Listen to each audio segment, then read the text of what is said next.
साथियों, addition, subtraction, multiplication, division में आपको सबसे ज्यादा परेशानी डिवीजन में होती है, ये मुझे पता है। कई बार ऐसा भी डिवीजन आ जाता है कि मुझे लगता है सॉल्व ही नहीं होगा। सोचो कि बहुत बड़ी सी संख्या, डीआई में अक्सर ऐसा होता है, डेली कैलकुलेशन में कम होता है। तो अगर डिनोमिनेटर पे कोई बहुत बड़ी संख्या आ गई जिससे कि हमें पता ही नहीं चल पा रहा भैया कटेगा कि नहीं कटेगा, कितनी बार जाएगा, हम डिनोमिनेटर को भी नहीं ब्रेक कर सकते, तो ऐसी कंडीशन में आप कोशिश किया करिए कि जो ऊपर संख्या लिखी गई है ना, इसको आप ब्रेक करें। कैसे? जैसे ऊपर जो संख्या लिखी गई है 5 से तो कटेगी कटेगी, तो एक बार 5 से डिवाइड कर लो, कितनी बार जाएगा? 5 मल्टीप्लाइड बाय, अब इसको डिवाइड कीजिए, 5 दूना कितना हो गया? 10। यहाँ पे 49 होगा, 5 गुणे 9 45, फिर कितना आएगा?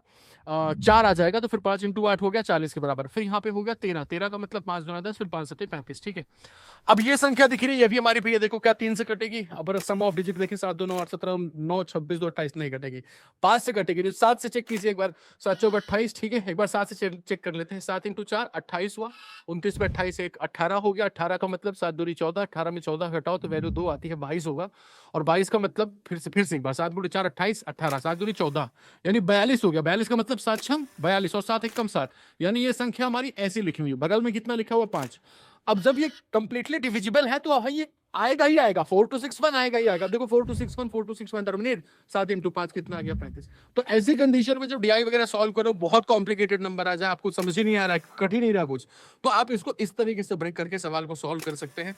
कोई शॉर्ट ट्रिक नहीं है, ध्यान रखिएगा। ये एक अप्रोच है जो आपको ऐसी जगह पे हेल्प करेगी जब आप अटक जाते हो। अगर आप समझ पाए हो साथियों, तो इसका जवाब मुझे कमेंट बॉक्स में जरूर दीजिएगा। इसी तरीके से सॉल्व करने की कोशिश कीजिए।